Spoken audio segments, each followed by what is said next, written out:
We're back again. It's been a long little hiatus, but we are back, and it's this episode 18 of the SBG podcast, and today I am happy to welcome Mr. Stephon Miller. What's up? Welcome, my brother. Thank you for coming.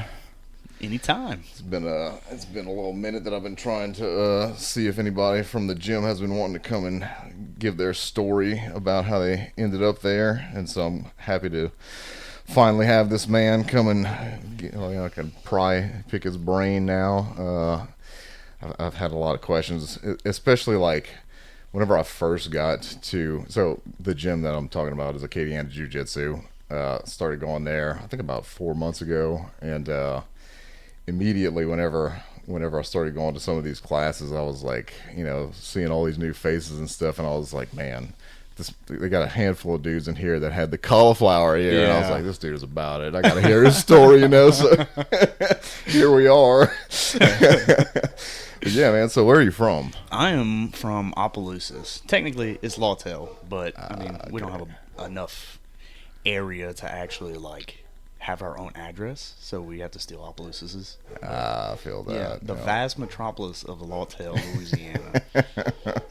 Nice. Yep. So, because you were talking about having to run back and forth to Texas, and I was telling Abby about that, and so we weren't sure if you were from Texas originally, or if you had you had done work there. Yeah. So I actually went to college at a little college over there called Jarvis Christian, and played baseball over there. And then that's where I met my ex-wife and all that. Had some absolutely gorgeous and amazing babies. And, started doing life there. And then things happened, and had to move back home because needed some help, getting back on my feet. Mm-hmm. And, now we're here. Nice. Fighting people instead of throwing a ball around. A little bit more engaging. Yeah, slightly. Sometimes in baseball you want to hit the other person, but you can't. And now I'm like, oh, cool, I can hit this person. That's great. So you lived in Texas for a while, or how long did you live there? In Texas for about, I'm trying to think, 6 years. Pretty close to 6 years, yeah. So, Striker, my oldest, was about 6 whenever I had to head back here. Nice. And then I got Jay, my little 5-year-old, who is the exact same as me, and even mannerisms, all that is almost the exact same as me. I asked my mom, I was like, one time he was just going nuts. This is while I was still over there, just going nuts one day, and I had to sit him down and dude, calm down. And I called my mom, and I was like, I have no idea what's going on. First time parent. I'm like, is this normal? She was like, oh, you're way worse. You were way worse. I said, I am so sorry. I was about to say, do you find yourself calling your parents every now and then, just being like, look, I remember this, and I apologize. Help for this shit. Me.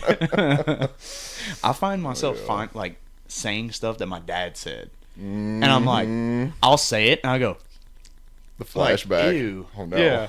That sounded weird coming out of my mouth. Why? Ew. And I'm like, oh, wait, Dad used to say that all the time. They ask, I'm like, hey, get in the car. We going, somewhere. Maybe we might be going to the store. And they're like, where are we going?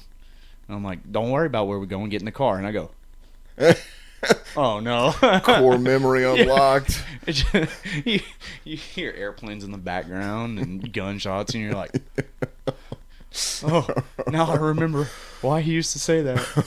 I'm him. It's happening. Yeah. Oh, no, I'm turning into him.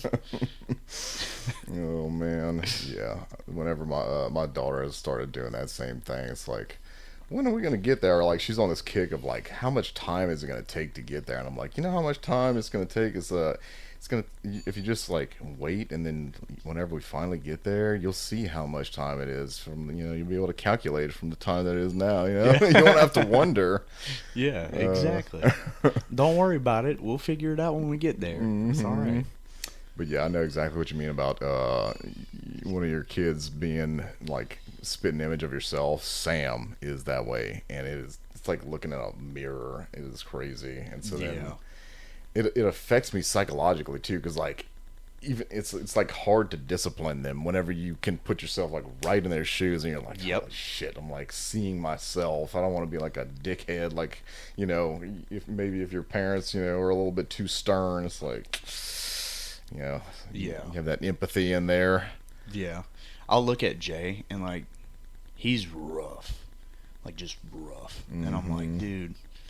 And I go to say like, hey, you need to stop, and I'm like, I hit people all the time. I'm like, okay, I kind of understand how you feel, like, but you can't just like go up to your brother and hit him in the face. Like, chill out, dude. Like, take it easy. Yeah, I think ever since we started at the gym, we've adopted new like rules on that type of thing between Sam and Lil. I'm like, look, y'all can play fight. We got to establish the rules, though. If one of y'all taps, that's it. Y'all got to cut it out. If you go past that line, like, no more. We're shutting it down. It's been working so far. Yeah. But yeah, man, let's dig into your fighting, your background there. So how did you get into that? Dude, I had zero background, actually. When I was in Texas, so, like I said, I played college baseball. Actually pretty good, decent, I'd say. Wanted to take that further, and just didn't. Like, it just didn't happen. That just wasn't the way I was supposed to go, you know?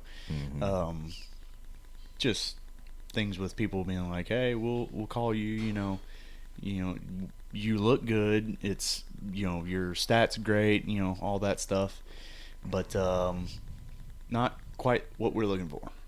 And I was like, okay. And my wife at the time, she was like, hey, can this be like your last like tryout? So I was going around doing indie ball tryouts and stuff like that, and had that last tryout, and there's a guy that I was talking to, like a scout, I guess you would call it. I was talking to him quite a bit, and he was like very interested and stuff like that. Went to the tryout, and like nothing after that. And I was like, it was rough, because I played baseball my whole life, from the time I was 3 to the time I was, I think it was 23 at the time, 24. Damn. And man, I was devastated, really. And I was just thinking, I kind of want to hit somebody. And I'd always been wanting to do mixed martial arts. Like 2009 Undisputed, you know, UFC Undisputed, played that, loved it.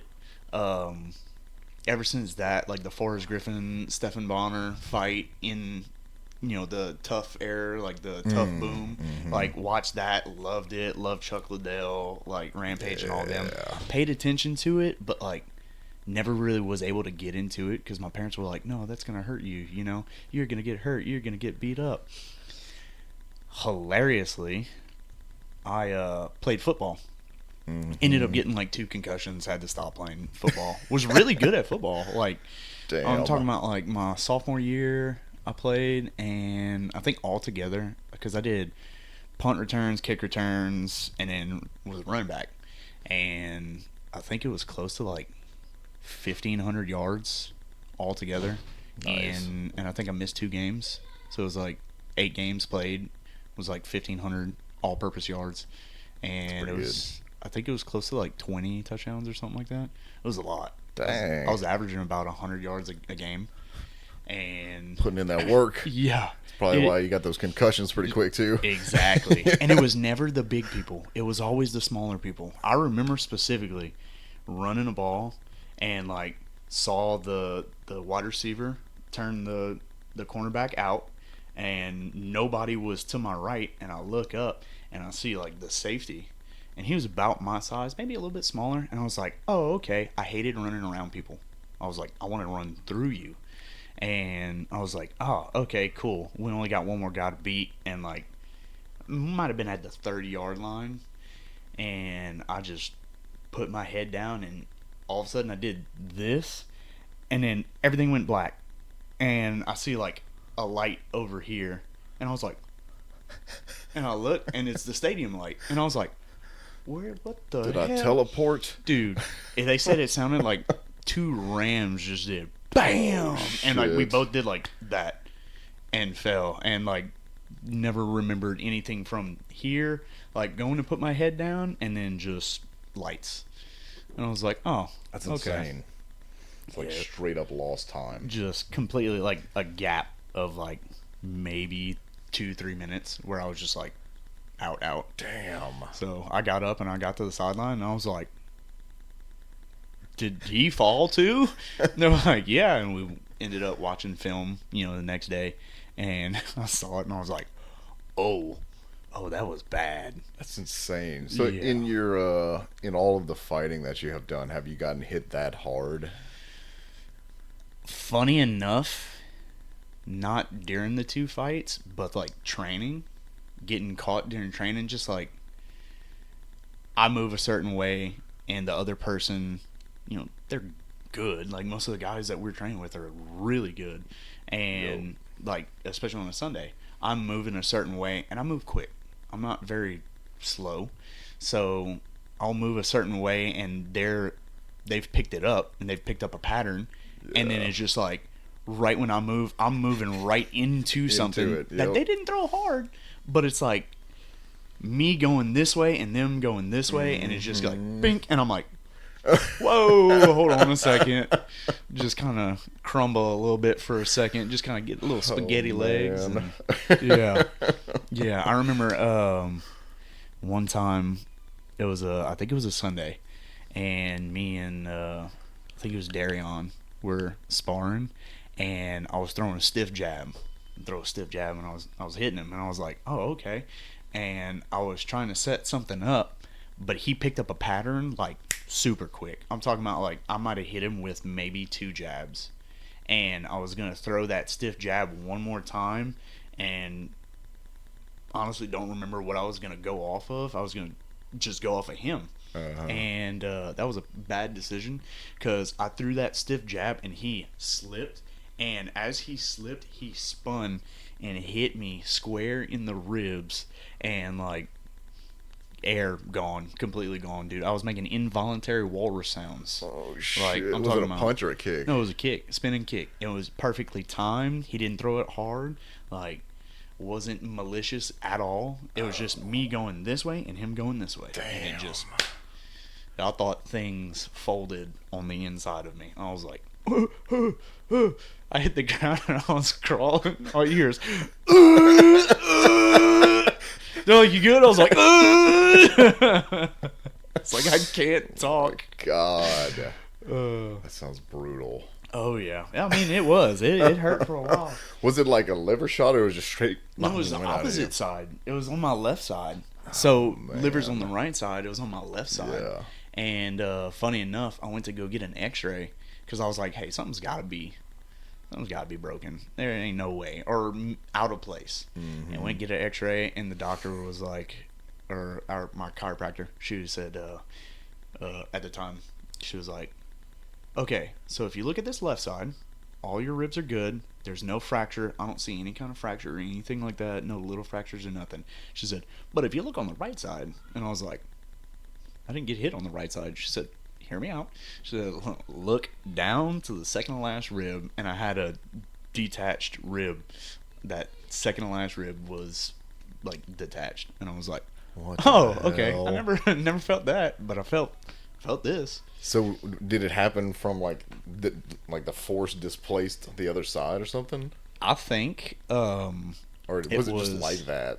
I think it was just from, it was prior. Like something happened prior and it detached, and I never felt it. That's hilarious. Like, I mean, I remember you always get like aches and pains and stuff like that, and you're like, man, my like diaphragm kind of hurts, and you're like, I got hit a few times, and it might have been that, so it might have been something like that happened, like, I just got hit a few times and I'm sore, but ended up being a dislocated rib on my right side. I think about that shit often because like I'll hurt like in a spot for like more than usual, right?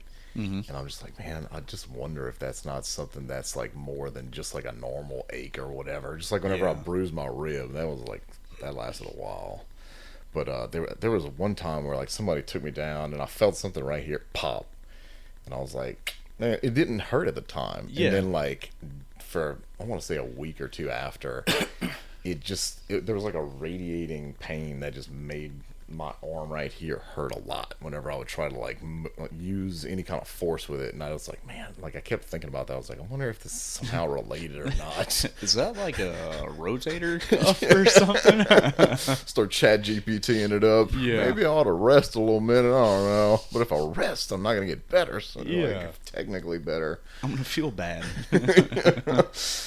And that's another thing too. Like you've acclimated to it at this point, but like, man, in the past, whenever 3-4 months that I've started doing this, like getting into the groove of it now, it's like if I don't go, consistently, it's like a vitamin that I didn't take, and I'm just like, I feel strange, and I don't know why. I haven't hit the gym. I haven't gotten beaten up in a couple days. Yeah, and you don't move around for a certain amount of time. Like whenever I got hurt and I was in that straight leg nonsense, dude, 3 weeks, I was like, I need to move. Like, I need to do something. Because, dude, it was rough.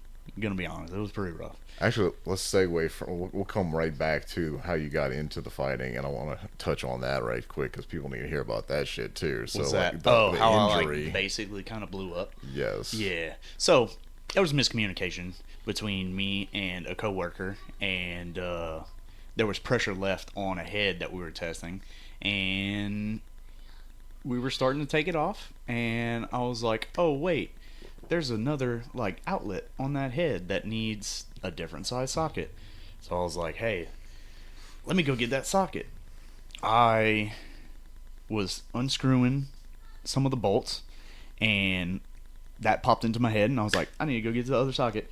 And I stood up and went to turn, and that thing just did boom, and I flew. Like, I flew a good 2 feet. And at first I thought, like, oh, I just got shot, because they have these little plugs. Like, we had just put plugs in, but as I was, like, spinning and getting up, I was like, where are the plugs? And I looked, and they were at the bottom. They weren't at the top. So I was like, all right, cool. I don't have metal in my leg, so we're good, I think. But the other thing is, this really hurts. So I think I might have just broke, like, my femur. And dude, I was struggling to get up. And, like, my brain said, just walk over there. And my body said, you're not gonna. I'm like, sorry about that. My leg was done. But luckily enough, like, they had some other people in the shop. And my brother-in-law came and ran, was like, all right, let's go. We got to go. And I was like, that's a good idea. Like, this hurts. Like, it's bad. This is not good. You couldn't tell if there was, like, internal bleeding or anything on there. So all I knew was, like, my knee was about the size of, I'm not lying, probably about the size of a softball. And it never hit my knee. It was, like, 3 or 4 inches above my knee. And I still have, like, a knot right there. Not from... I don't think it's from when it hit. I think it's something to do with, like, the muscle itself. They said whenever I went and got the MRI, they said there's a deformity. And I was like, well, I was somewhat normal before this, physically. But now, what does deformity mean? And they're like, oh, there's just, like, a little knot. And, I mean, every time I flex my quad, you can see that little knot still. So... Damn. I guess it's just there now. So, cosmetic characteristic you have now. Yeah, exactly. just got a little bit extra now. Damn, that's crazy. So then, I remember, like, because you were about to do, what was it, that last RFC they had at the Cajun Down, when you were getting ready for that, and like, you were there every day training and shit, and there was all that hype around it, and then I didn't see you for a while, and I was like, man, I wonder what the hell happened. Then the next time I saw you were in that damn straight leg thing, I was like, man, there's no way this shit exploded. So what had happened was, like, that's about right. Like, you spend all this time training and doing all this shit, and then you get taken out at your fucking normal job. Not even like a fighting instance or a training accident. Like, and I felt really bad pulling out of the fight still, because I was like, man, we like set up that fight. He was ready. I was ready. Like, we were going to the fight. It was like, what, 3 weeks out, maybe, I think? Yeah. It was pretty close to it, like 3 or 2. And I was like, I feel bad because we've both been training for this fight, and like you said, it's like 8 weeks. Like 8 weeks of your time. Well, it was like 6 weeks. Yeah. 7. Yeah, it was pretty close to 6 weeks that we've been busting it, and it just all of a sudden, just like that, it's like, well, nope, you're not doing that anymore. And I felt bad, dude. I was like, he's been training for me, and like I've been training for him.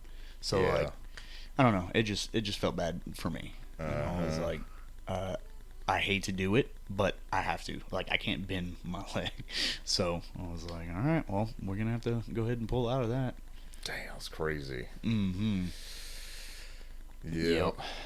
So that was that little segue into that story. But let's get back into the how you got started in it. So you did the football, and you got concussed, and then you realized, you actually wanted to beat people up instead of just getting concussed on the field. Is that how it went down there? So like, I liked football. That was probably like one of my favorite sports. Baseball, I loved baseball, but when I played football, I was like, dude, I love this. And my parents did let me fight or wrestle or anything, so that was like the closest thing that I got to it. Then I went to play baseball, played a bit of baseball at a small college over in Kansas for a year. Did great. Then moved back home and kind of helped out around the house. And then the next year, I went to Jarvis. Didn't do very good. In Kansas, I really didn't listen to the coach. And I was up for freshman of the year. I think I hit 403, like low 400s at batting average, and all like that was in conference. So I was a true freshman, played as a freshman, hit in the low 400s, and then all season was like 350 something. Like it was higher up there. But I didn't listen to my coach, so he kind of didn't put my name in for like freshman of the year and stuff like that. So I was like, you know what? Let me listen to my coach this time. Wasn't the best idea. So really didn't do very good. So I was waiting for it to be like a turnaround story. No, definitely not. Went the exact opposite. I was like, this isn't good. And then I had gotten with my ex-wife, and we started having children and stuff like that. So I was like, all right, baseball's gonna go off the side, and I'm gonna need to go to work.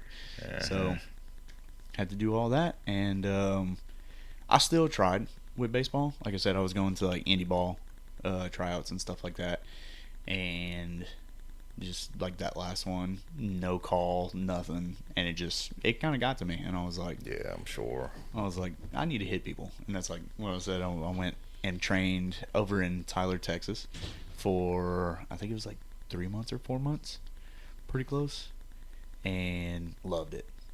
I had so much fun, and I was like, I want to do this, but other stuff, had to stop. And stopped for about 2 years. Whenever you started though in Tyler, so were you just doing like a just BJJ gym, or like was it kickboxing and jiu-jitsu, or like it was a MMA? Yeah, just all around. It's called Ethos. I forgot the like actual like full name, but yeah, it started over there in Ethos, and like great guys, great coaches and stuff like that. Did it for a few months and then stopped. And then wanted to go back, went back for like maybe a week or two, and I was like, I can't do this because I had all kind of other stuff going on, life was happening. And then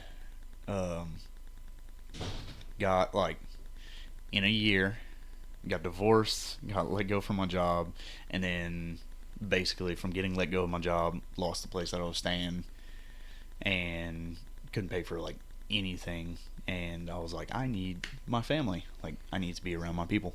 So then everybody's 4.5 hours away over here, which that was a hard decision to make. To come back. Yeah. Because, I mean, my kids are all over there. So that's like, that was the hardest decision. But if I would have stayed there, there's no way to be able to provide for them, Yeah. And I had people here that had, jobs that I would be able to get on with, and luckily enough, got on at the job that I'm at right now, and I'm able to like help out. It's rough that it's so far away, but yeah, I had to make that decision. And as I was coming back, Orrin was like, "Man, I really want to get into a gym." He said, "There's a gym like 2 minutes from the house." He said, "I really want to get into a gym, but like I don't know how to like act or like carry myself." He was like, "I don't want to hit somebody and then like get beat up because I did something wrong." I had the same thing that I'm still going through that. Trying to find the right amount. Yeah. And so he was like, "Dude, can you come do it with me?" I was like, "Perfect. I wanted to do it again anyway." And so we go to little old Acadiana Jiu-Jitsu. It was the little one on the right side of Piggly Wiggly at this point. Okay, it was in the corner. And so we started going there, and I was like, man, it would be a good way to get back in shape, because I had gained some weight. Dude, I'm like 150 pounds, 50-something pounds right now, and I feel massive. But when I got back, I was 193. Damn, dude, I looked like a tree stump. I was huge. The chins were piling up. Dude, it was bad. And so I was like, be a good way to get back into shape. And I was like, I might compete, might not compete, do some tournaments, stuff like that. It would be cool. And Orrin just looked at me, and he was like, you and I both know that's like a bold-faced lie. He was like, you're going to compete. And I was like, all right, let's not lie about it. Yeah, I'm going to compete. And so, I mean, started getting into it and working hard. I mean, I had a bunch of time because, I mean, I don't get the kids but every other weekend. And, I mean, whenever they have any kind of time, I'll go get them or go pick them up halfway. Like, I meet halfway.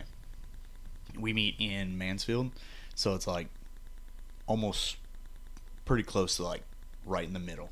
Mm-hmm. So I'll go like pick them up or see if she can meet halfway or whatever, and I'll get them anytime. But I had plenty of time during the week.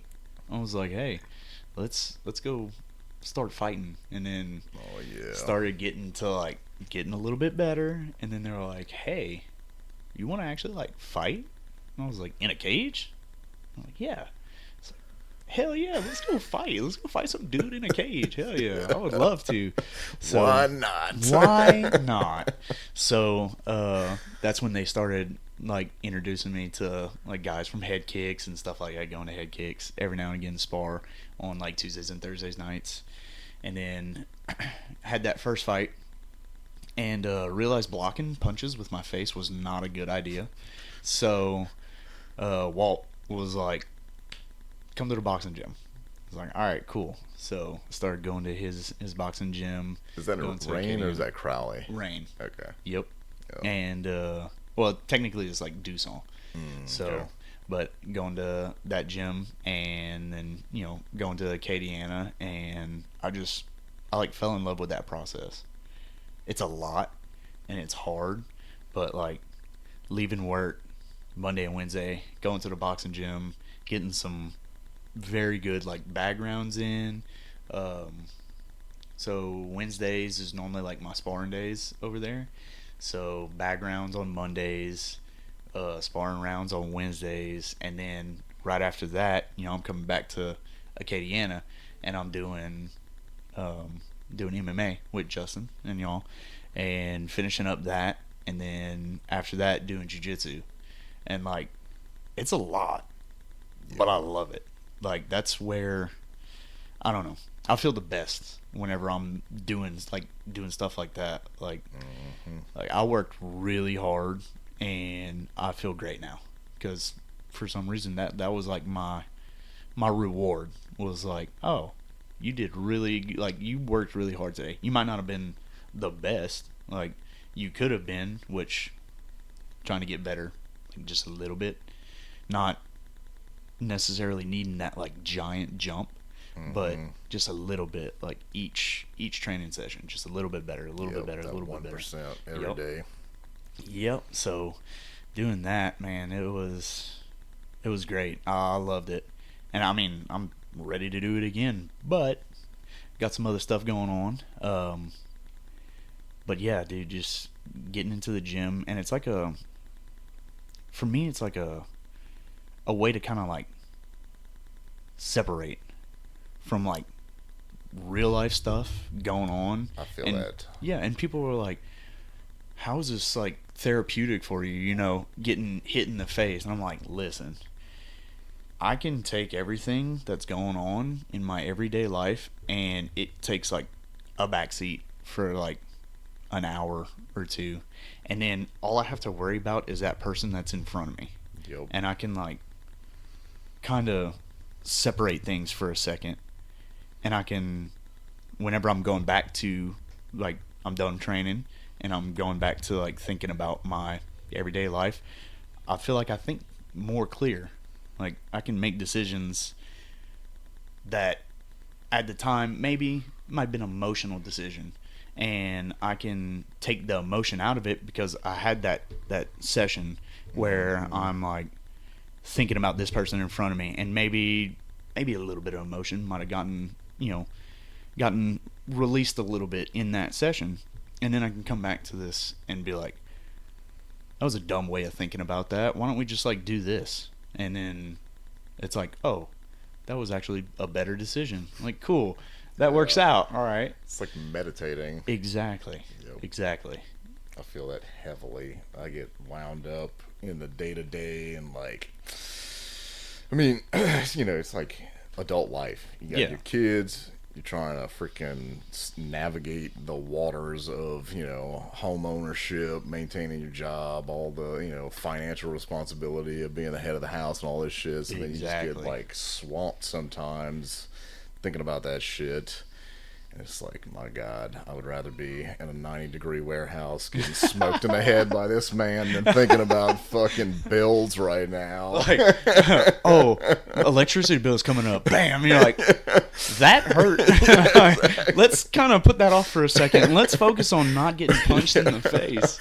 It's like a survival, you know, that you have to focus on this and there's nothing else. It's like it becomes like a healthy addiction. That's what I was about to say. It's like you basically like, in what you went through could have easily turned in, you know, just gone into the alcoholic route or any other shit that tons of people do, and you like, you know, repurposed that like need for like fulfillment into something that's like healthy and like gives back to yourself, and that's like great. It's like inspiring to hear that. And not only does it help, like, it's almost like a therapy session, which I've talked to people, like, professionally, and hasn't helped me as much as going to the gym has. It's crazy to say, and some people would agree, like, that's absolutely nuts. But, like, the gym has helped me more than talking to an actual therapist. Because then, maybe I have, like, people in the gym that might be going through the same thing. And we might have this like really hard training session, and we're both sitting there and we're just like done. But it's later, not too many people are around, and that person might have been going through something that, you know, might have said something about something that I'm going through, and I could be like, hey, real quick, and I can just talk to that person about that one-on-one, and that person might have navigated whatever I was going through at, like, I'm going through at this time, and they've gone through, and they've navigated it pretty well. So I could talk to that person, like, one-on-one. So that's I know it's not professionally, but, like, that's also a side of, like, oh, like, I can kind of vent a little bit. Definitely. Plus, there's just something about being in that environment where you're putting hands on each other, right? So then like you're already comfortable with that person enough to know that they're not gonna, you know, batter you to some degree, and then like you're both tired as shit. You see each other's like some of the low points. Like the other day whenever I was like in turtle position, and I was like thinking, I was like, man, they got 30 seconds left. I have no breath in me. I'm tired of shit, and this dude is like popping me in the head, and it's like you're at your like a point that you just never get to in normal life, right? You're at a very broken state down, and then you're vulnerable, and so then it's like a very true version of yourself. So if you're able to like talk to somebody where you can like they are in that same state because you both went at it 110%. So it's like you're not going to get like a bullshit version of this person.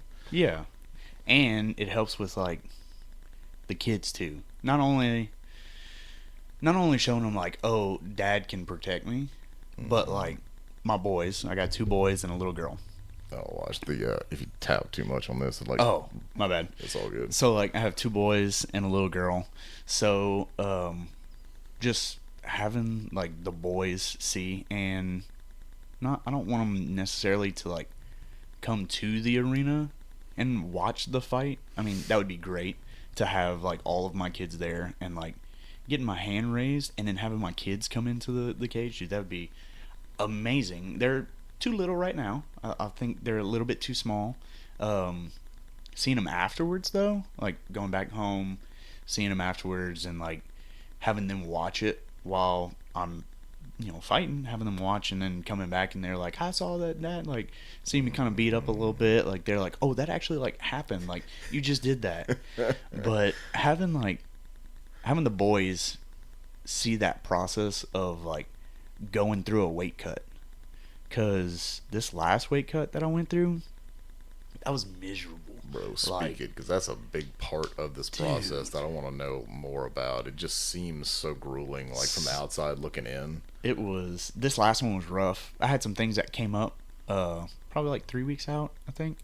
I had some stuff to do at work and I had to leave, and I think we went to Texas at that time. Went for a week, and my diet and like training habits like had to take a break, but it was 3 weeks out, so that was like bad timing. Yeah. But we did find a gym over there. Me and my brother-in-law, we went and found a gym, and they were amazing. Like, it's called Matagorda MMA, and they were awesome. Like, the people over there were great. They helped me out as much as they could, and I was like, hey, I got to fight in like 3 weeks. I need to get some training in. We're here on work. Like, can you guys help me? They're like, yeah, sure. And they were holding pads for me, like doing stuff like that, and it was great to have them there. But like that, it wasn't the training that I really like I normally have, because I don't want to go to somebody else's gym and just like start smoking people. Yeah. And like it looked bad not only on me but like the gym that I'm representing. Mm-hmm. So I had to kind of tone it down a little bit, and that was hard, dealing with like you're 3 weeks out, like you need to be turning it up. And so that had a little bit of an effect on like my weight cut. Listen, that weight cut was something else. We did our normal like weight cut stuff, trying to go to like hot tub and then steam room, hot tub, steam room, getting as much weight off as possible. And that night I was 133, I think, afterwards. And Walt was like, oh, you're good, 2 pounds at night, which is normal. Like, you lose your 2 pounds, like pound and a half, 2 pounds, you're good. And I was 33, was fighting at 30. And I was like, cool, 2 pounds, I'd be 31, and that's my normal, 2 pounds at night. Every night I'll wake up, if I'm monitoring my weight, 2 pounds is a normal. And so I was like, all right, cool, we're good. So go home, get to sleep. As little bit of sleep that I did get, my nose was messing with me so bad because I had just broken it like at the beginning of that fight camp, and so it was real stuffy, and I had like 0 water in my body. So that was a challenge. That was a new challenge. Damn. But I wake up the next morning And I was like, all right, cool. Let's see. 131, 130, 131. Get on the scale, 133. I said, oh no, we have a problem. I need somebody to help me out. It was about like 5:30, maybe 6 o'clock in the morning. And, excuse me, we weighed in at lunchtime. So I was like, oh, yeah, like fucking like 6 hours. Yeah, we got to go. Oh, like I need to get this last little bit off. And dude, I got to the gym because I texted and I was like, hey, muy pequeño problemo. I'm still at 133 pounds. They're like, oh, okay, we'll come to the gym. So I got to the gym, put on my like trash bag suit, then put on my sweatpants and sweatshirt, and then had like a bag on my head, and then put my hoodie over it, tied it, and dude, I started running. I was running in circles, trying to get as much weight off as I could, like sweating as much as I could. I was spitting in a cup, like it was a lot. I'm telling you. And we got on the elliptical because I was like, man, I can't really run that much anymore. Like I'm starting to feel a little bit lightheaded. So get on the elliptical, and I'm going on the elliptical, chewing gum, spitting, dude, just everything I could, pulling out all the stops, anything I could, thinking light thoughts. Yeah, I had to end up like huddle in the corner of the changing room, and they had to bring like a space heater and put it in front of me, and I was like, "This sucks." Like, it's hard. Like I'd like to see. I'm gonna have to like put a picture maybe of like what 2 pounds of water would even look like. Like how much is that? How like, much in a quart or like, something? Yeah, I'm not sure, but I feel like it was a lot. Like, damn, I was still sweating when you're already dehydrated and everything else. That little bit of water, it might even just be like that much water, but like just that much water, it feels like it takes forever to get out. And so I stayed in there, huddled up in front of that space heater until it was about time to go weigh in. And Orrin had already made weight, and I was like, must be nice, motherfucker. Must be nice. So he had already made weight, and like Ryan and I think Justin was there, or he might have texted Orrin or something like that. He was like, hey, Ryan said, turn on your heater in your car, roll your windows up. And it was like, whenever y'all drive over there, just keep all your stuff on. Drive over there and hope for the best. And I was like, because I thought, because it was a catch weight at 130 pounds. Normally it's 125 or 135. And catch weights, normally you have to be like on the dot. And so I was like kind of freaking out. And I get there, and I was like, oh, I'm so happy I get to take this clothes off. And I'm going to the bathroom, and Vance Shaw was walking towards the bathroom. He was like, what's up, buddy? I was like, ah. He was like, you good? I was like, define good. It's like, oh, this one was rough. So I get to the bathroom. I get like all my nonsense off, put my t-shirt and my pants on, my shorts, and I go sit down. And at Gladiators HQ, they got like a half wall, and then like the mat. And I sat on the mat and put like my back up against that wall, and I was just kind of like sitting there, and I was like, man, I feel like I need to go pee, which that was a lie. So, because my body was like, you have nothing left. And so I stand up, and mind you, I was standing up slow. I was still there, like everything was good, but I was standing up slow because I didn't want to stand up too quick and just head rush, just out. But so I stood up slow and I started walking, and Tim Crater stops me. He goes, Steven, and I was like, yep. He goes, damn, and I said, uh-huh. He said, how's that weight cut? I said, yes. He goes, gotcha. So I walked to the bathroom, tried to use the bathroom, come back, and I stepped on the scale, and it was like 130.9, 131, 130.9, 130.1, 130.9, and I was like, oh. He said 131. I was like, damn it. So at first I was like, oh man, I just missed weight like by a pound. Like literally it was maybe an ounce. And I was like, oh, I just missed weight. And they go, 131.0 weight made. And I was like, huh? And what? I go sit down, and they were like, yeah, you had a 2-pound allowance. I was like, really? no. They're like, yeah, amateurs have a 2-pound allowance. And I was like, I thought that was just for if you're normal, like you have a normal fight, not a catch weight. They're like, no, all amateurs. I was like, dang. Nice to know now. That's But, great. yeah. So, dude, that first sip of water, I'm telling you, it hit me in the soul. Like, I felt it all the way down, and it hit me, and I was like, brain functioning again. Yeah, exactly. I actually have a picture. Oh my I'm gonna have to send it to you, God. though. Dude, I look like Skeletor. Yeah, because I had heard about with the past RFC. What was it? Matt Robertson. They Yeah. were trying to, I saw him in there, and they were trying to get his weight down. And they said it was like he was sweated hard. till he almost had no like liquid left to sweat.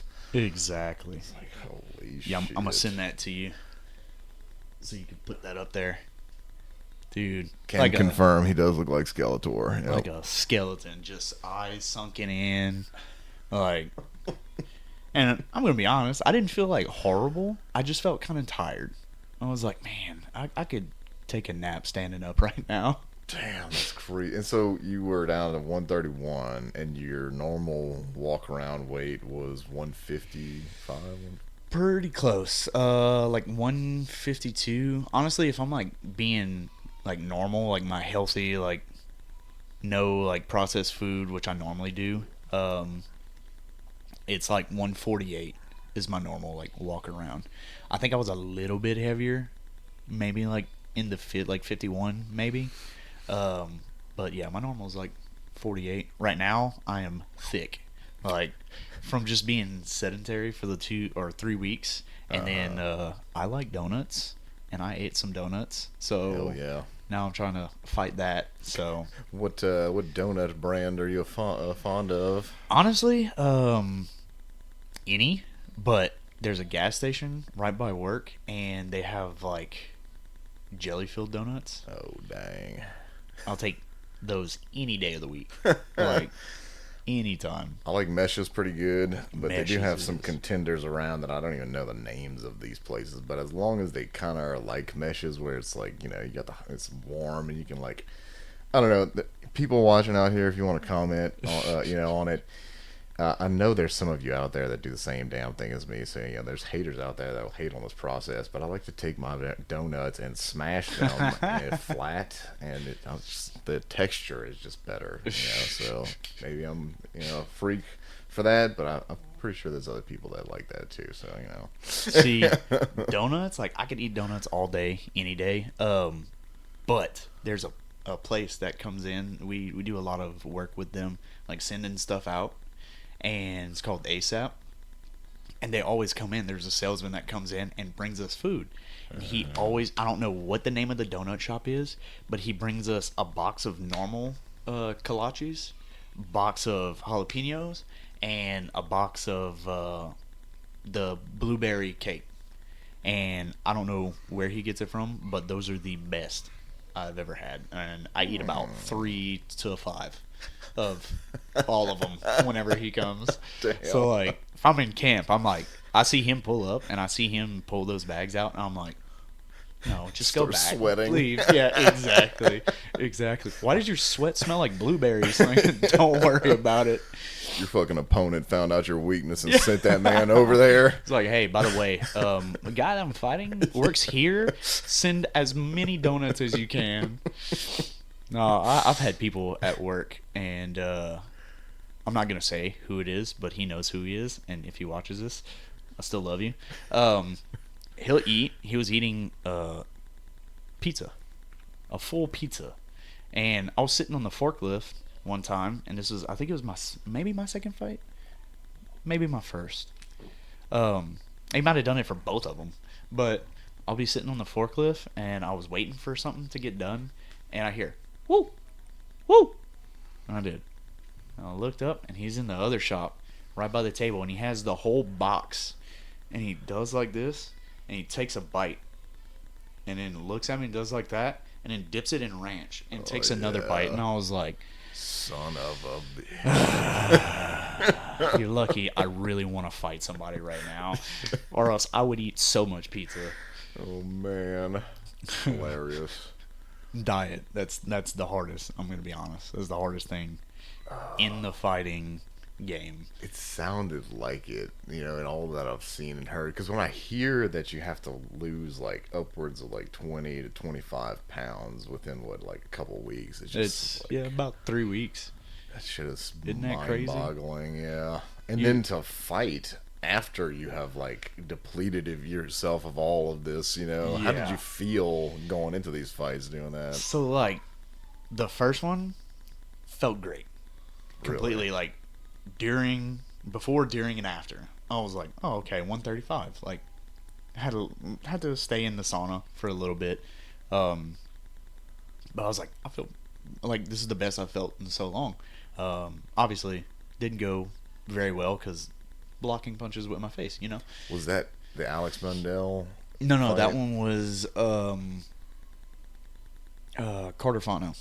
That was my first one. It was at the Cajun Dome Event Center, actually. Was it an RFC fight or was it No, that one was actually BFC. It was BFC 70, I think. Yeah. Nice. BFC 70 over at the Cajun Dome Event Center, which, thinking about it now, I was like, damn, that's crazy. Like, my first fight was in the Cajun Dome Event Center, and that's like one of the bigger fights in and around this area. So it was like, I really wasn't, how would I say that? I was scared, not scared, but nervous until I got to the cage, like walking out and stuff like that. Super nervous. I always am nervous. Like second fight, same thing. Especially like what happened before. So like always scared or nervous walking out. But this one, whenever I got to the cage, and I do a thing where I kind of like, it's a habit, like kind of like I'm going to do it in training and then I'm going to do the exact same thing before I walk into the cage. So that way it's like a repetition. Like this is training. It's like training, but you can go hard now. Like you can actually like throw punches. So it's just kind of like tricking my mind into thinking like, you're good. Like you do this all the time. Like this is repetition for you. Mm-hmm. And it just kind of like, I guess gets me into that like, you know what you're doing. Like don't freak out. You know what you're doing. Yeah, it's like not unknown territory to you. Exactly. And especially walking to the cage before, it's kind of gotten a little bit easier. Still, like I said, still nervous, still a little scary, but whenever I wipe my feet, kind of take a second, and then take like a little stomp, little tiny stomp, and walk in. And I do that at the gym every time I go on a mat. I'll wipe my feet, kind of like, and then take a step. So that way it's just repetition. Like I said, I'm tricking myself. And so like all the way up to the cage, nervous, kind of freaking out, and then get there, wipe my feet, deep breath, stomp, good. Okay, we're in it. Like you're good. There's nobody else. Now it's just everything's lit up. The only thing that's lit up, is the ring. The cage, the other guy, referee. That's the only thing that's lit up. That's the only thing I can see. I can hear Heath and Justin and Walt. Whenever he's in the back, I can hear him all the way from the back. But yeah, it's just it's something to kind of trick me into doing that. Man, that's but cool. Dude, it's crazy. I was trying whenever I first started getting in there, and I heard that you had done fights before. I was trying to like find one of yours on YouTube, and it took me a minute because I heard people calling you Steven, so I was like, I was like, it's got to be E-N at the end of his name, and then I ended up finding it was Stephon. So then I saw the Alex Mundell one, and then I saw whenever you were like walking, your walkout, and Heath was there, and they were checking your mouthpiece and all that shit, and you turned around, you were talking to Heath, and he fucking just slapped you in the face. That came out of nowhere. I was like, huh? I was like, oh, okay, cool. It's like, this is some hard sons of bitches right here just fucking slap you in the face before you get in the ring. Like, this is great. Yeah, that one kind of caught me off guard. Gonna be honest. I was like, oh, okay, cool. Wasn't like mad or nothing. God. Just like. Got you in the zone right. quick. Yeah. Oh, that was awesome. Oh, yeah. And, yeah, no, that one freaked me out, too, because Oren was doing a kickboxing fight. He did a kickboxing fight. There was another fight between us, and then it was mine. And so Oren was, like, exhausted. And we got him back, got his, like, gloves off and everything. I was like, I wanted to make sure he was cool. Like, he was good. He wasn't, like, all messed up, but he was just tired. And I was like, okay, cool. I can start getting ready. And so it was Brendan Blanks, I think, and he was fighting another guy, and I was like, all right, cool. I get to start warming up, like really warming up. I stretched a little bit, did a little bit here and there, but didn't really actually get to like hit pads or anything like that. And I'm like, all right, waiting to get somebody with some pads, and I hear, and I was like, oh no. And I said, what happened? And I look out there, and Brendan is just running around the cage, and I was like, he just knocked his guy out. And Justin goes, all right, you ready? I was like, He said, how much pads did you hit? I was like, none. And he goes, Walt! So Walt hurry up and came back. We did a little bit like here and there, hitting, like calling out combinations and stuff like that, and then did some jumps, some like squat jumps and stuff like that. And they were like, all right, how you feel? I was like, I feel.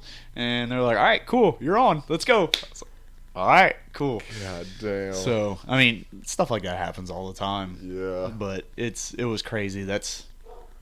So my first fight, I was supposed to be the fourth fight, and like one guy showed up, got his hands taped, and left. Like just dipped out. Was like, see ya, I'm not fighting. I ain't about it no more. Yeah. Changed my mind. Exactly. And then, dude, the first guy didn't even show up. Like, What? One of the guys showed up, the other guy didn't. And I was like, oh, okay. And they had a kickboxing fight.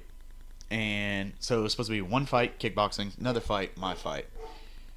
These two dudes, like these two fights, there was one guy from each one of them. This one left, and this one just didn't show up. And I was like, okay. And they were like, Stephon Miller, Carter Fontenot, let's go. Y'all are on. And I was like, That time I did hit pads. And it was warm. But, yeah, there was a lot to learn. Let's just say that. So how long had you been training before you did your first cage match? I'm trying to think. I was in September of 24. I got back in November of 23. So it's pretty close to a year. So you trained for a year. Uh-huh. And then you did a cage match. Yep. Man, that sounds crazy. Like to say that. Yeah, I never really think about it whenever I talk to people. And some people are like, that's absolutely nuts. And I'm like, I guess. I don't know. Like, I felt good. I felt ready. That's awesome. I was fine with it. Did you do any like jiu-jitsu tournaments or competitions before then? Yeah, I had done at least one of them, maybe two. It might have been one. I know I won one, and it was at Gladiators in Youngsville. It was a white belt tournament, or I was like fresh white belt at that time. Really? And ended up winning the white belt division. So you got like tournament. A gold in there? Yeah. Damn, that's crazy. How long had you been doing it before you did that? I'm trying to think. Because that was... If I fought at a year, it might have been like 6 months. Yeah. Nice. Maybe 6 months. Maybe a little bit longer. That man was on the fast track. Yeah. I know I did a smoker. So I'd done smokers before in Texas. In the 3 months that I had trained, I'd done 2 smokers, and I was about to do a jiu-jitsu tournament. But, like I said, life happened, and had to put that stuff off aside. Yeah. But I would like to do a smoker. I'm not sure. I think CJ was talking about a couple coming up, or one maybe at like head kicks coming up. Yeah. They do a lot of them. Oh, really? Mm-hmm. I'm not sure if it was just going to be like just kickboxing, or if they were doing MMA or not. But like personally, I feel more comfortable with the kickboxing just because I've done taekwondo, my younger years, and the muscle memory is still there, and that gave me like a springboard into the striking versus, I did judo in college for one semester, so I had like a little bit, but it wasn't enough to like really have, a lot of, my memory on that wasn't very great, but yeah, I'm interested in doing a smoker. I say soon. I really don't know. I guess you're never really ready, right? Yeah. You just do it and you find out, where your like, areas for improvement are. Yeah, and that's really what I took away from the 2 fights. Like, first fight, not very good standing up. Didn't really go to the ground until I was not really knowing where I was because I got popped. Yeah. And so I was like, okay, well, we need to work on the stand up. And obviously, everything just all around. Like, I need to work on all of it. And that's when I was like, okay, let's get it. Like, going to the boxing gym, going to, MMA, jiu-jitsu, like all of that. And just the progress between those two. And I was like, okay, like I might have lost both of them, but I see it. Like, I see the progress. And the second one, I mean, no excuses for either one of them, but definitely should have been doing a lot more like cardio stuff. So this last one that I was gonna do, I was running at lunch like every day. I wouldn't eat lunch really. I would just go out into Scott Park because we were right there, and I would go out to Scott Park and just run about a mile. At least a mile a day. And Damn. sometimes I would just like put my head down and just run it as fast as I can. I was at like 6 minutes and like 30 seconds whenever I was putting my head down and running. Normally it was like 8 minutes, probably pretty close to around 8 minutes, just kind of keeping a steady pace. But I felt great. I felt absolutely amazing. And like, I still got some of it, but I was a lot better shape, like stamina wise, for that last one. And then I blew up, and I was like, oh. That is something that like in getting into all this myself, like learning how much stamina is like such a core component of it, right?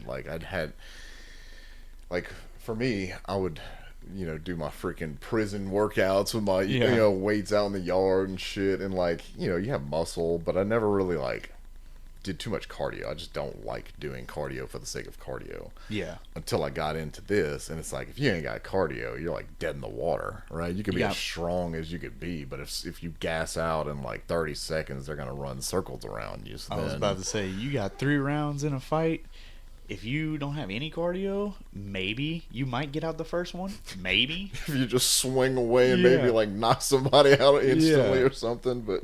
Exactly. You might get out the first one, but if you ain't got no cardio, you ain't going nowhere. Like, that second round's going to start, and you're going to go, uh-oh, I have to go out there again? It's like, yep, you got 3 minutes, buddy. Get it going. And it's that feeling of, like, I mean, I haven't been in that situation, but even in, like, just the training, and you're like, okay, you did round 1, and you're getting into round 2, and you're, like, gassed. Starting round 2, and you're like, oh, shit. I'm about to be, like, cannon fodder right here. This dude is still spry, Yeah. Dude, that the second fight, coming into the second round, my arms, like, I could not pick up my arms. I mean, whenever we were striking, I was like, we started the round, and I was like, touch your eyebrows. Like, just touch your eyebrows. Try to, like, pick your hands up, because just, like, the referee was like, all right, good. And, like, touch me, like, horn went off for the end of the round, and I got up and I did, and then my arms just like, I was like, oh no, this is not good. I'm literally in the middle of a fight, and I can't use my arms. This is not good. Let's figure something out. Luckily, kind of started to get it back, but dude, that gas tank, and on top of like the adrenaline. Because, like I said, like, I see the stuff around, like, and I still feel like having everybody around and stuff like that, but kind of whenever I get to the cage, it kind of shuts off, but I still have that adrenaline. Like, that adrenaline's still hitting hard. But when that adrenaline wears off, like, that first round, adrenaline, like, fueled the whole first round. And then got into that second round, and it was like, oh, you know where you are? And it just did. And I was like, uh-oh, this is not good. So that's another thing that, like, I need to manage for the next one, is that adrenaline, like, not dumping. I've heard that. Yeah, it's like, how do you even do that though? It's like you control how freaking. I don't even know. I don't even know where to start. Yeah, that's a good question. I have no idea, but we're gonna have to figure that out for the next one. Because, dude, if I could stay, and if it's always if, everything's always if, because, like, hindsight's 20/20. You know, I could have done this, but if I would have done this, you know. But if I'm trying to get to, like, a better position and, like, actually do this, like, I need to figure out how to manage that adrenaline for sure. And because you can run all day, all day, all night. You can have as much cardio as you want, but, like, that adrenaline dump, it feels amazing afterwards. Like, you're like, I did something, like, again, like, it's like that reward. Yeah. It's like, this is something that not too many people do, and I worked really hard, and this is, like, my reward. But at the same time, it's like, you still lost. So it's like, oh, man. Like, I feel good, but at the same time, like, I'm 0-2, and I'm like, I need to figure something out. Like, I still stay up whenever. Yeah, we were talking about that the other day. Yeah, whenever I get hit with something at the gym, and, like, I go home, and maybe I didn't have, like, a good round or something like that, and I'm like, what did I do? What I need to figure out, like, what did I not, like, move my big blockhead, or was it just that he was that good, or what? Like, am I doing something wrong? And I'll sit up at night, and I'm like, I need this to be figured out. Like, I almost need to, like, look at the film at the gym and pick and see what I'm doing. And most of the time, if I'm, like, talking to somebody like Walt, I'll talk to CJ, I'll talk to Justin, like, all the coaches, and I'm like, what am I doing? Were you watching? And if you were, like, what did you see? And I'll ask, like, training partners, like Matt Robertson, try to ask him. I'll ask, like, Drake. I'll ask, like, Carly. Everybody, like, hey, what'd you see? Like, after the round, if we had a pretty good back and forth, Darion. I ask everybody. I'm like, hey, like, I haven't been doing this very long, so I need some input. Like, what do I need to do better? Like, if you were fighting me in that round, what was there that you saw? Like, was I doing some kind of pattern over and over? Yeah. Or, like, was I not getting outside of your lead leg, or, you know, just little things. And it's always little things that end up being big things. So it's like, I'll stay up at night and I'm like, what did I do? Was my foot not in the right spot while I was, like, trying to gauge distance, or, like, what's going on? Like, I need to know. I need to know. Was my foot cocked out at a 45-degree angle instead of a 50-degree angle? Exactly. 51 degrees. It has to be at 52. That's stupid. Yeah, for me it was like, and you know, you're getting into the point where it's gonna probably be, like, smaller changes to get the, like, bigger improvements. For me, I'm still learning, like, the fundamentals, so, like, it's like big swaths of improvement that I'm able to make from, like, you know, just, like, fundamental things. So, like, I would you know, be thinking about how I'm, like, laying on my back, and like, CJ would just be on, like, you know, sitting on my torso, just smoking me in the head. And I'm like, how the fuck am I supposed to get out of the, like, in my brain while I'm, like, trying not to get rocked? I'm like, this is a logic puzzle. I got to figure this out under duress, you know. And then it's like, once Justin told me, how you get on your side and start trying to work back into the full guard, or like even just being on your side instead of like on your back, it made it so much more tolerable. So like, yeah, the improvements that I'm seeing in that, it does. It's very nice. The feedback loop of the reward system is definitely strong, especially because like we do all that in the MMA class, and then we go into these other classes like with the jiu-jitsu and everything, and then you end up like to them, they submit you in a certain way, or like they're used to being able to get you in certain positions that you're not, having the upper hand, and then you like learn from these other classes and are able to like, now how to navigate that thing that was screwing you up earlier.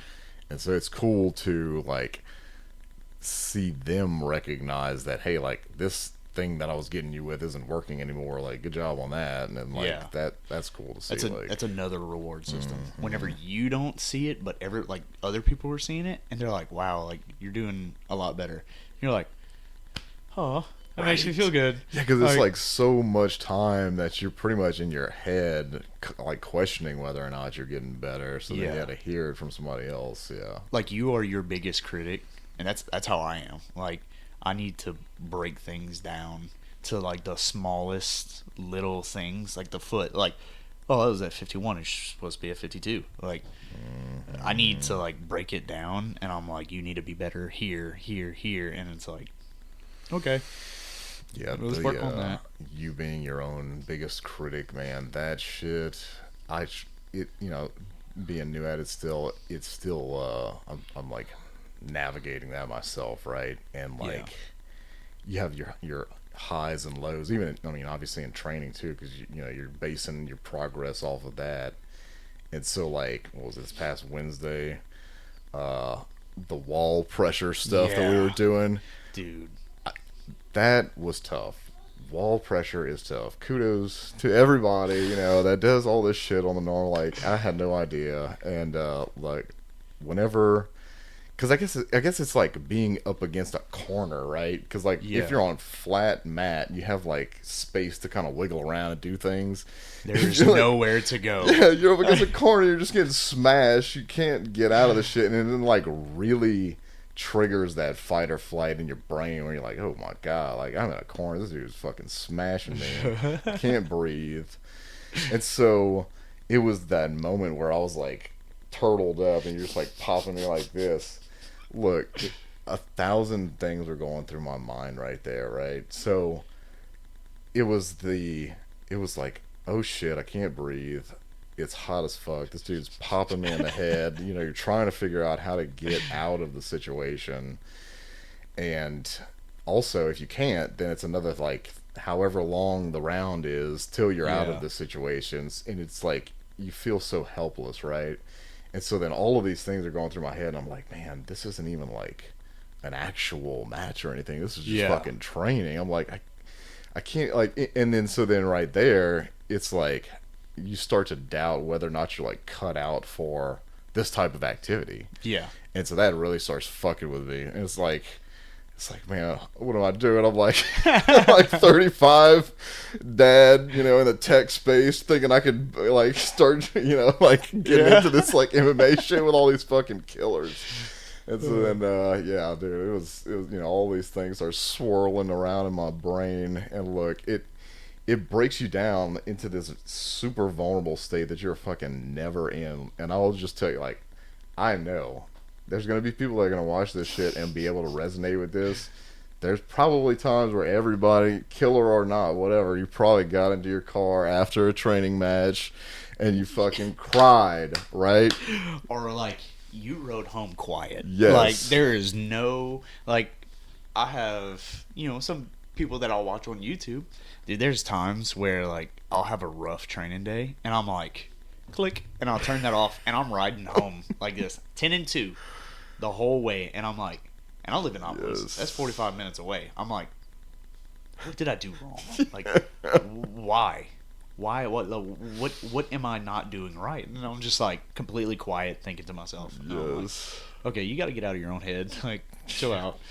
Yeah, it's crazy, man. It makes you like emotional. It's a roller coaster, and I've only been doing it for a little while, so I can only imagine once you reach the heights of like getting in the damn, you know, and you got all these eyes on you, and like you're visibly whether you win or, and like to me, like outside looking in, right?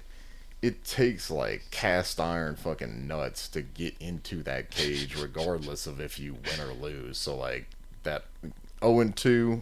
As like I don't, it doesn't matter. Like to me, I know it matters to you because you know, but that's like the record, just doing it is like, man, that's very few people that you know, small percentage of the population is even going to get into an MMA gym and do any of that shit. And then of the people that get in there, a small percentage is going to do that, like go into a cage. Yeah, dude, and that walk, it's like it's scary. But like at the same time it's like the thing that like that makes it, like just walking out and seeing the lights, like seeing the cage. Maybe you're walking out second and that dude's already in there and you're like, I'm going to hit that guy a lot and I'm gonna hit him as hard as I can. Like it's just that's, and when they say like it's like a high, it really is like that adrenaline that is just like built up and it just like you dump. Like it's after every fight, dude, I cannot help but smile. I don't know why. It doesn't matter if I get like smoked or like this last one was a pretty good one, just things happened and got choked, but afterwards, like immediately afterwards, I'm like the happiest person ever. I'm like, dude, this is awesome. I love this. Like, I love doing this. This is my favorite thing to do. Like, other than my children, this is the only thing that really like I feel like deep. Like when I'm with the kids, that's the happiest I will be. Sometimes, you know, they make you mad. Obviously, it's children. Like they don't listen to you first time. Or the second, sometimes the fifth, but like, parenting, yeah, exactly. But like that's like those are the best things that have ever happened to me, and the fourth best thing ever is walking to a cage. Like I got 3 kids, and that's the fourth best thing that like I can do. That's and awesome. It just like like I said, the lights, just everything. I'm like I got goosebumps right now talking about it, dude. I love it. It's like it's amazing. Yeah, I wish. And you choose your walkout song, so you're getting like hyped up from hearing that going on. Exactly. And I wish I could like explain it better of how that feeling is, but just like I said, my children and fighting are like the only 2 things right now. Family, children, fighting. Sorry, 3 things that really like bring me joy. That's the only 3 things: my children, my family, and fighting. That's like, I love it. And then being in and around the gym and around people like-minded, like, love it. Again, like I said, just like therapy, like amazing. And absolutely, yeah. I really like the camaraderie of the gym too. Like I didn't expect that would be something, you know, whenever I first started going, but it's like a big family, right? Yeah, exactly. And I can talk my wife's ear off about how I got this person in this submission and I got, you know, submitted this way, and she's like, yep, I'll listen, but I don't really understand what you're saying. So then to be able to like talk to people that go through it and they really understand, that helps a lot too. Yeah, so I definitely get what you mean with that. And then like you'll say like, oh, I'm getting into this position a lot, like I know I can do this, but like for some reason I'm not getting there. And they're like, oh dude, just do this. And you're like, oh, okay. And then you get into that position again, because you're saying like you're getting into that position a lot. You get there, let's say you're doing a darce and you got the hand through, you're here, you've wrenched him down, he's on his side, you go to here and you just like you're squeezing and squeezing and squeezing and you just can't get it for some reason. And Justin's just like, roll him a little bit more on his side and lay on his shoulder, and you're like, huh. You get a guy, you get somebody there again, and you just roll a little bit, and immediately tap, and you're like, oh, What? It's like a cheat code or something. Yeah, exactly. There's been several of those moments where, like, because, like, my arm bars sucked whenever I started. So then they were like, yeah, you need to, like, scoot way up to where your hips are, like, under their shoulder. And then, you know, tweak, you know, these things. And then whenever I did all that and I start to go into it, they, like, tapped instantly, right? And it's like, it almost felt like I was, like, not even, like, in position fully. And it's like, holy shit, that made that much of a difference. That one little thing. One little thing, you're like, oh, that's cool. Yeah, or like, it was the head and arm choke. I had gotten somebody in that, and like, the feeling of like, okay, I finally got this dude in this submission. From here, I'm in it. I should be able to finish it, right? Yeah. It should be, you know, just simple. And I'm fucking like in it, struggling. And I'm like, I'm about to blow my damn bicep out. I'm like, I know this is supposed to work. Like, you know, I just suck or what, you know. And so then it was that I just had too much space between my arm and his neck, and then like, you know, refining that and watching mountains of YouTube videos and all this shit. I ended up submitting somebody from doing that, and whenever I finally did it correctly, it felt just like the armbar. It's like it happened with so much less effort that I thought. I was like, holy shit, it's like, how could this happen this quickly, you know? Yeah. And it's, like I said, little things. Like, it might have been actually, like, that much space that you were missing, and you were letting him have. And it's like, oh, and you just barely close that, and it's like, huh, okay, guys are, like, actually about to go to sleep. People start coughing whenever you get off them. They're like, you're like, oh, my bad, I'm sorry. And they're like, no, that was good. Yeah, because like you have to full send it because the last time you couldn't, and then, you overcompensate or something. Yes. Yep. Oh yeah, it's little things, and just, I don't know. I just the daily routine of like going to the gym and just being around is like, it's amazing. Like, I love that process. And I've said it before, like, I'm aiming high. Like, of course, everybody wants to be a UFC fighter. Like, that would be amazing. But I'm going to take it day by day and, like, fight by fight. I need to get better. Like, little by little. And how old are you? 30. I just turned 30. Okay. Like, June was when I turned 30. So, I mean, it would be great. I would love to be able to like get to the UFC. And there's guys that do it all the time. They're like 35. What's his name? McGee or something like that. He fought this weekend. He's like 36 or 37. Yeah, I saw he's that. Still like higher end on the 135 pound, like the bantamweights. Like he's up there on the list. Inspiring for sure. Yeah. Oh yeah. And he's still moving so fast at like 35, 36 years old, and you're like, oh okay, I got some time. He ain't a geezer yet. Yeah, exactly. I'm not like, I don't have the biggest window of opportunity, but there's still a window. Like, yeah, for sure. There's a possibility. So, with that being said, like I'm trying daily just to get a little bit better, and it's going okay. I would say too, like from the outside looking in, like you talking about, you know, what makes you happy in life. Whenever somebody has like very singular focus like that, like you don't, you know, it's not like an afterthought, you know, like doing all this other shit, because I've heard of like, you know, some people just about getting to in the UFC or whatever. I don't even know what that was mine. Oh, okay. Something that was in my pocket. Yeah, so then, you know, you hear about people that could have made it and then like they screw it up themselves by their life choices or whatever, but like, you know, you with your singular focus on that, it seems like it's just like, you know, all effort other than like work and family is going towards that, like thinking about it and doing it. It's like a recipe for success. So it seems like you're on the right track for sure. Hopefully. Yeah, no, for like my, like what my priorities, I would say. Yeah, priorities, would say that. Mm-hmm. Kids for sure. Like, it doesn't matter about work, doesn't matter about training. Like this weekend, I had them this weekend. Friday, I don't go. I'm going to pick up the kids, come back. Saturday, I got like one full day, and then Sunday I have half a day. You know, go to church, make sure they go to church, eat at mom and dad's, like hanging out with mama and papa, like make sure they're doing that, and then by 3 o'clock we're back in Mansfield, dropping them off.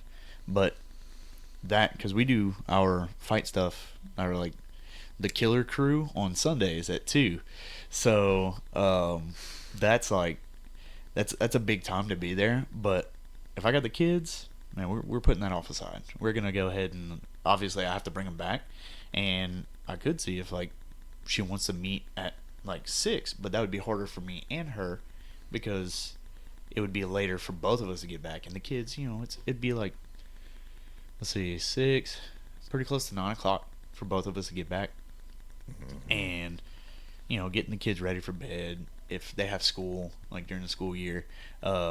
It'd be hard to get them ready for school. Like they have to get to bed to get ready and wake up for school the next morning. So 3 o'clock seems to be like a good solid meeting time. But yeah, everything gets put on pause. Like I'm on 24-hour call, 24/7 call at work. But before I started, I was like, hey, I get my kids every other weekend. First, third, and fifth, and then we kind of got things jumbled up. So we're like, we're pretty good at talking to each other. And so like every other weekend, I was like, every other weekend I got my kids. So I need every other weekend. And I'm like, good, go for it. So that's great. That's your Fridays, job is accommodating for that. Yeah, and Fridays leaving early, which most jobs don't. They're like, no, you're not gonna leave early on Friday. Like, go get somebody else to get your kids. But they're great. Like, they've really worked with me a lot. And so Fridays I'll leave early, go get the kids. Saturdays we hanging out, maybe at my mom and dad's, or like this weekend we did Splash Pad. Oh, dude, they had a blast at the Splash Pad. Oh yeah. So they got one in Opelousas? No, they had it actually in Eunice. So we went to Eunice, and they have one that's like, it's like a water tower, and it shoots out water at the bottom, like huge, like big wave of water, and then at the top there's a bucket, and it fills up and tips over, and another big wave comes out. Oh, they loved it. Might have to check that one out, because we've been going to the one at Church Point. That was cool. Like, I'm glad that they actually have that one now. But yeah, definitely a win to have a splash pad nearby. Oh yeah, definitely. But yeah, just like putting things on pause. Like, I love training and stuff like that. And work is work. Like, you need work, but priorities. Put things on pause. I feel that, man. I'm a product of a divorced set of parents as well, so I know from the kids' perspective how that is. So I feel for you in that regard for sure. Yeah, and we try to we have a lot of people like that tell us like, hey, make sure you're doing this, or like make sure like you tell them this, like they know that it's not, like it's hard to navigate that. And yeah, I just, every time I get them, I'm like, love you guys. Like, call them every night. I'll call them after we finish up here. Like, every night, make sure, like, call them and tell them goodnight, love them, stuff like that. Making sure, like, they know every night, like, love you guys. Yeah. And I hope you have some good dreams, sweet dreams. And they're like, love you too, Dad. Jay in the background, you're a poopy head, Dad, but I love you. And I'm like, all right, cool. I'll take it. But, that's great, man. Oh yeah, just loving it though. Loving the time with them, gym, everything. Like, yeah, starting. It was hard for a while, but it's starting to get to a decent level. Finding the rhythm. Yep. That's great.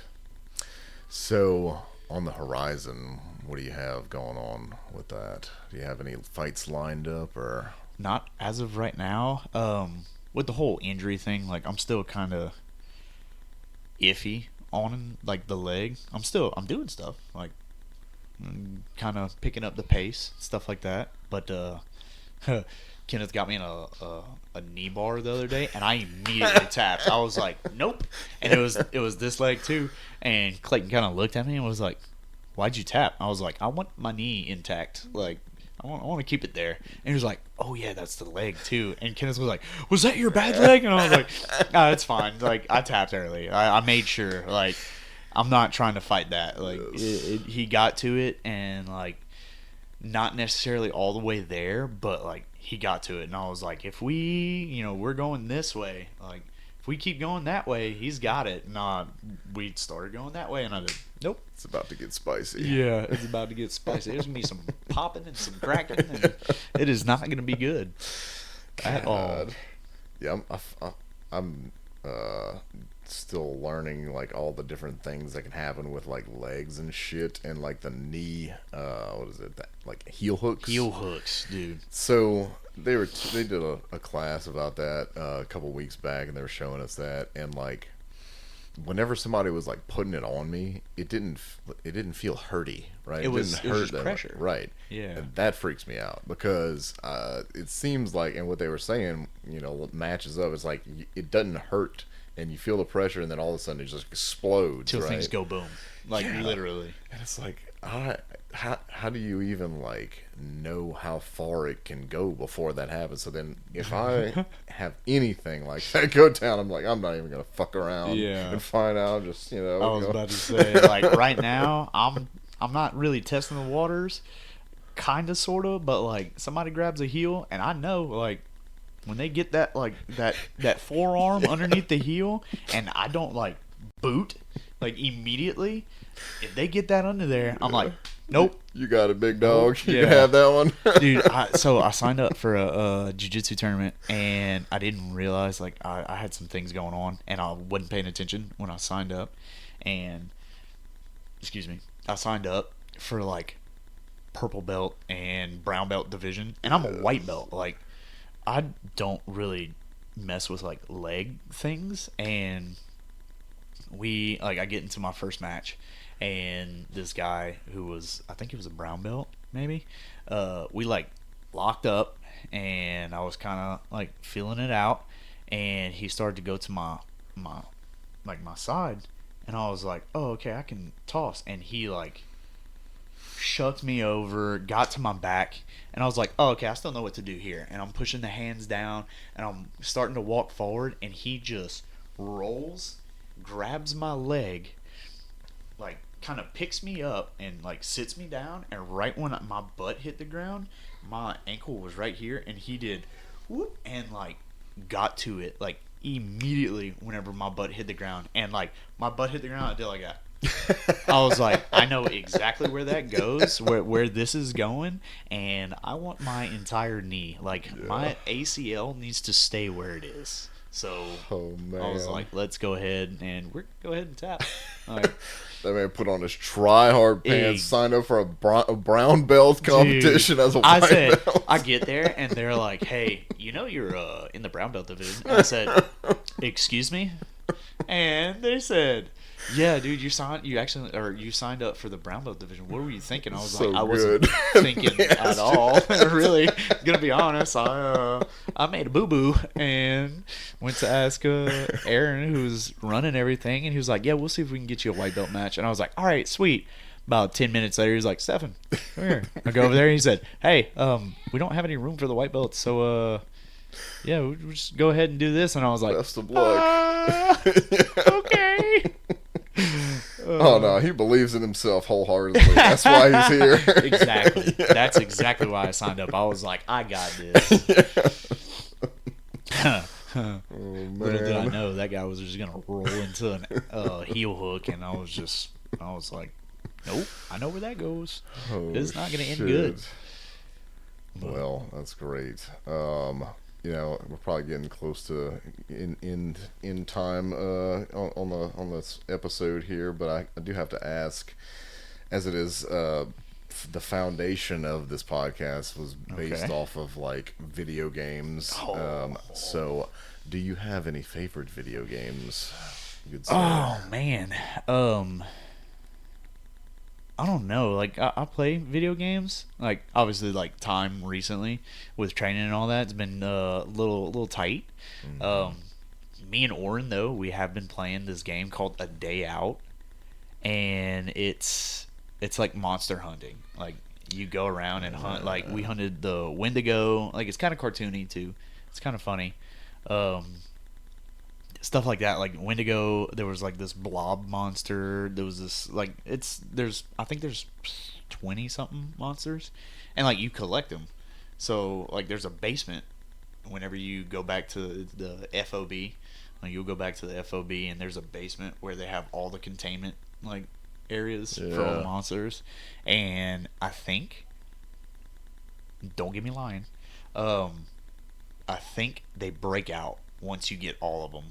Like, but there's 20 something, so it takes a while to get them, get all of them. But yeah, stuff like that. It's like a co-op versus like environment. Yeah. Do you have like is there like a leveling system in there where you like level up or like acquire gear or anything like that? Yeah, you have gear and stuff like that.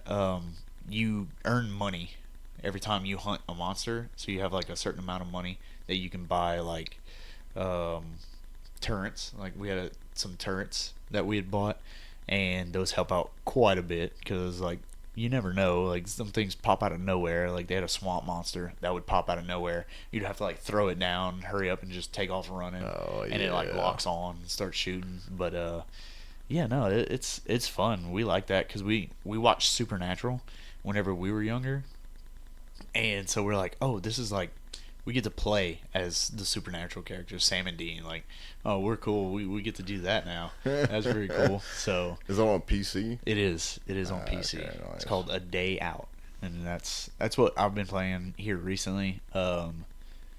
Chivalry sometimes when I'm by myself. Like, I'll play a little bit of Chivalry. I suck, but occasionally I'll get like a good a little section of time where I'm like, okay, just smoking people, and then after a while it's like, oh, you're not that good. Okay, cool. And just get murdered a bunch of times. Is that so? That's the it's like matchmake. It's like a 20 on 20 or something like that. Of like real people. So they have like some of them. They have different kind of game modes. Like I think there's team deathmatch, and then the most popular though is like you have to go destroy this, and then you have to beat everybody, destroy it, go to the next objective, and there's like 4 or 5 objectives, and then if you finish all of them, like you win. But you have a certain amount of time to finish that objective, or you have a certain amount of people that you have to lose. Yeah, so it's kind of like Battlefield, sounds like. Yeah, like kind of.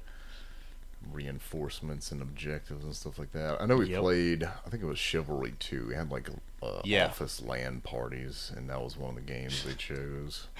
Yeah, Chivalry 2, that's what I got. And I'm trying to think what else. I mean, there's a bunch of games that are like out there that I would love. I played Repo for a little bit. That is hilarious. I've never even heard of that one. So like you go into like these different maps, and you have to pick up stuff and sell it, and you have a quota that you have to meet. Well, there's monsters that are all around, so like you have to like hurry up and hide, or like some of them are like they pick up like audio, so like you could be talking to somebody and they're like, there's an old man with a shotgun.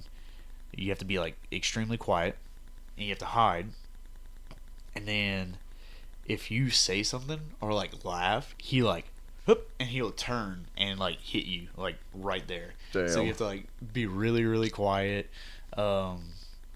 There's others that like can't see or can't hear, so you have to hide, but you can just talk, or like it's different things. There's one little duck that it follows you around, and if you touch it, it turns into a monster and it kills you. But like it's in front of you, and you'll be looking around, like there's stuff that you have to grab and you put in a cart.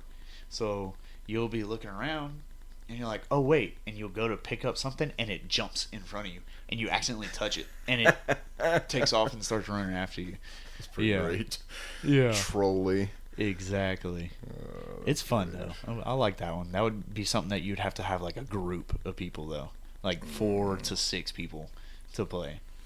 That one's pretty fun. Man, I haven't been playing very many games lately, but I did used to enjoy that. It's like whenever you get a group of friends together, like we used to play League, League of Legends, and we had a group of friends that would play that. But man, that was some toxic gameplay right there. Whatever friends you started out with, you had probably -1 or 2 by the end of your league run. Yeah. That and Helldivers. Yeah, dude, I enjoyed that one too. We play Helldivers as me, Oren, and like a few of our friends from Texas, and there's friendly fire, so like we'll be doing something and run into like the next objective, and I'll like punch him in the back of the head, and he just goes flying, and then like every now and again like we'll just be running and somebody will just punch somebody else, and we're like, oh, that's hilarious.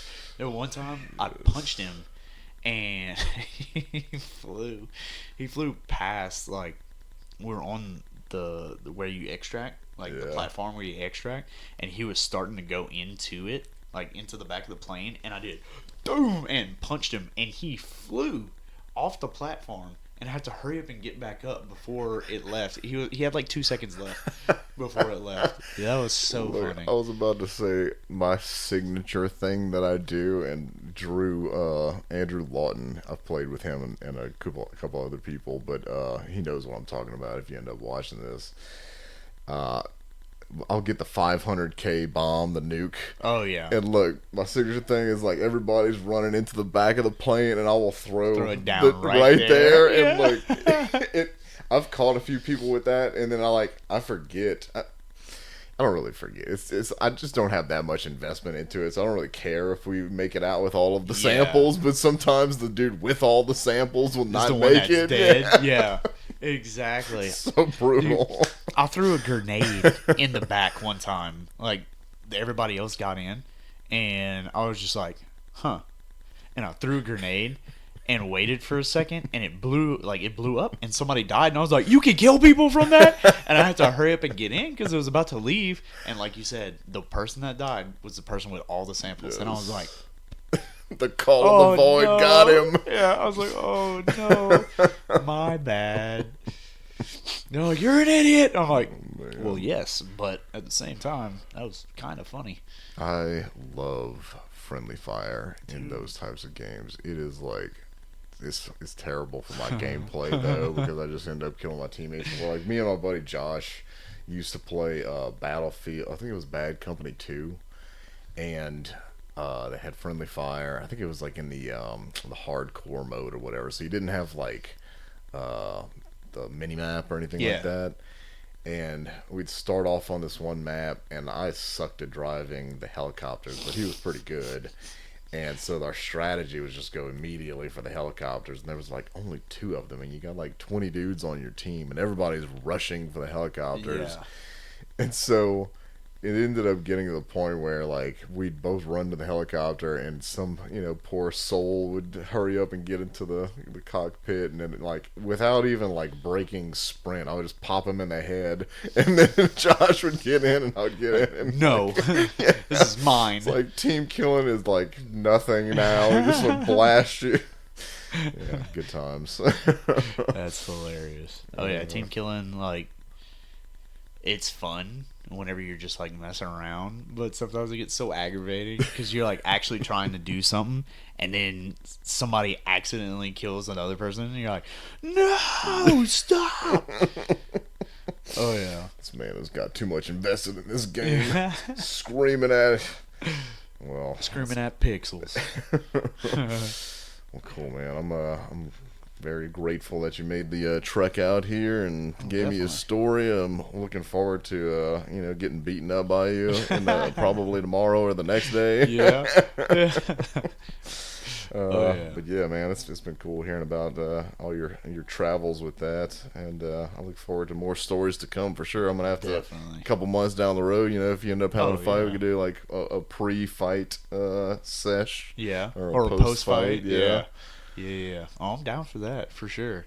Sweet. Yes, sir. Well, cool. It's been real, everybody. Sweet. Until next time, peace out. Later.